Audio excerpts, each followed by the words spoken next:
3. Hey Lakeside, we're really excited to be back in person for church. We just wanted to send out a short video kind of reminding you guys sort of the things that we're going to be doing to help maintain social distance and some safety precautions. So I just wanted to walk you through a couple of those things so that we'd be able to do it. Before you come, we'd ask that you take your temperature, make sure that you haven't had any symptoms for the last couple days. If you're showing signs of being sick, we just ask that you not come, watch the live stream. That's fine. That's the request we have for right now. We do ask that you wear a mask. We're not going to require it, but we strongly recommend it. We realize that not everybody is a super big fan of that, and it can be frustrating. But at the same time, it seems to help prevent you from giving it to other people, and that's really what we're trying to do is just show that we care other people, regardless of our own sort of convenience. When you come up to the church, the doors will be open. We're not going to have greeters that are going to be opening it for you. We're going to try and not touch the doors at all. So they'll just be propped open, and you can just kind of walk right in. So once we're inside the building, there's a couple things we want to keep in mind. The first is if you don't bring a Bible, then you can grab one. Just go ahead and grab one. If you're at the 9 o'clock service and you need a hymnal, you can grab one of those as well. What we're going to ask though is that you just keep that for as long as we're sort of under these precautions. Just take it home with you, bring it back next week. We've got plenty, so it's okay if you borrow them. If you come in a little bit further, what we're going to say is that when services have communion, we're going to say just grab it right here in the lobby before you head in. Also offering, a lot of you have been giving online, and we appreciate that, but if you want to go back to giving a physical check, this would be the place to do it, because we won't be passing the offering plate either. As you come in though, we would ask that you try to find a seat quickly. We'll have ushers to kind of direct you and find a good seat for you, but we ask that you not hang out in the lobby and kind of talk to each other. Just kind of come in quickly and grab your seat. All right, once you get into the auditorium, there's a couple other things. First of all, there's not going to be any Wi-Fi, so if you normally use like a Bible app or something to connect with the Wi-Fi, you're going to have to not use that. Obviously your phone data will still work, but that's on you.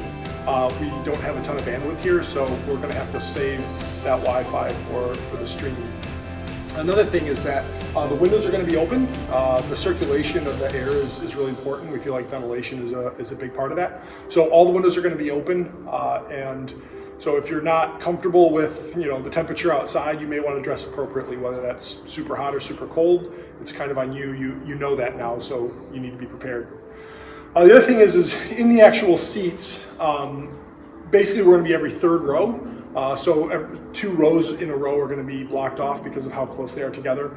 And if it's a non-family unit, we're going to have to limit it to 5 people in a row. So basically we can have a 1 and a 4 or a 2 and a 3. But if we get more people than that in a row, then we have to limit it to just 1 sort of family unit.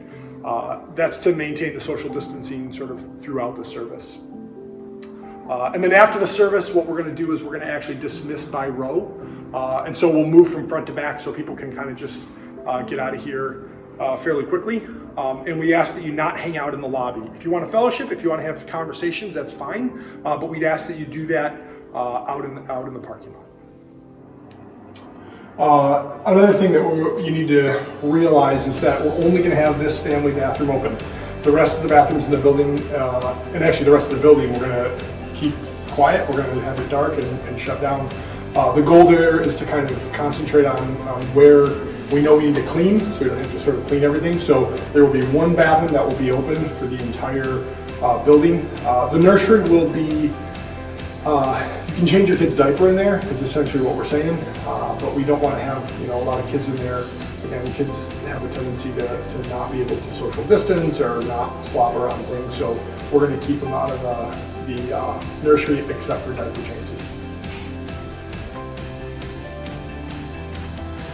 So, keep in mind that we don't want to be hanging out in the lobby. That's a really kind of important piece of this. We actually have cleaning crews that are going to be coming through, so the faster we can get out of the seats in the lobby, the faster those people can get in to get the building sanitized for the next service. Like I said before too, don't take your Bibles and drop them off in the back here. Don't drop your hymnals off, just take them home with you. We ask that you basically take everything with you that you brought in with you.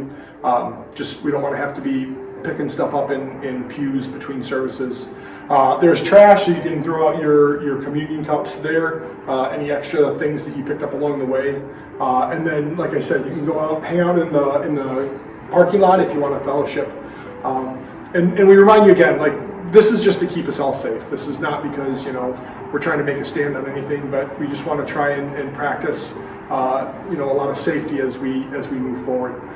So we look forward to seeing you Sunday, and have a safe time.